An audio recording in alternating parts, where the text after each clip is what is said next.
Nobody wants to see a person like Ahmadinejad, not even any Iranian would, like to see him behind the controls of a nuclear weapon. Iranian students at the University of Iowa voiced their deep concern about the man who they claim cheated his way to the presidency of their homeland. Iran is not allowing journalists to cover the ongoing demonstrations inside that country, but Iran's government has been unable to silence one information source, the Internet. Today, YouTube showed videos of protests and violence that reportedly came from Iranian citizens. The demonstrations erupted after Iranian President Mahmoud Ahmadinejad's controversial re-election win last week. Supporters of his closest rival accused the government of hiding the real results and selecting Ahmadinejad. As the demonstrations continue, Iran's government is cracking down on media reports. We know now that at least 10 journalists have been arrested since the election, 10 local journalists, Iranian journalists, and we are very worried about them. We don't know where they have been detained.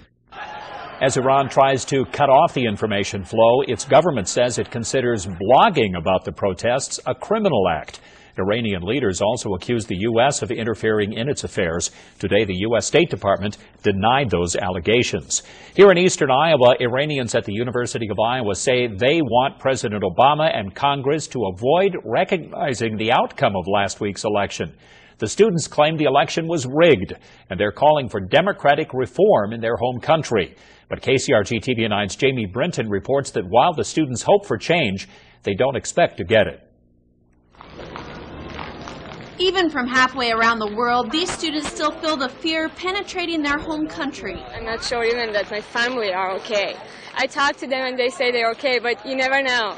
You're far away, they don't want to make you worried. Contrary to the violence surrounding protests in Iran, this demonstration in Iowa City was peaceful. We're just here to show support to those people who you're seeing on the streets in the hundreds of thousands, and just tell them they're not alone. Fight. Clad in green and black, each color represents why these students protest. Black is just because we are mourning for our people being killed on the streets. Green symbolizes the students' call for greater democracy. Some choose to use the green cloth to disguise their identity. That's because they want to return to Iran someday and work, possibly even for the government. Like Mohammed, who's taught in Iran for several years and wants to teach there again one day. Mohammed is one of many here who believe last week's presidential election was rigged. Still, these students know their wish for change in Iran in the short term is a long shot. I don't want to be pessimistic, but I don't think that in the current situation they redo the election. I'm not really hopeful, like they change the results. But we just want to say that we are here and we know what you are doing. So even if you can hide it for a while, it will start showing up like in a decade or so. In Iowa City, Jamie Brinton, KCRG TV9 News. The Iranian students are recruiting people to sign a petition they'll send to Iowa's congressional delegation in Washington. It asks them to disregard Iran's election results for the safety of protesters. The students also want everyone to wear green on Friday to show support for Iranians who want a new democratic government.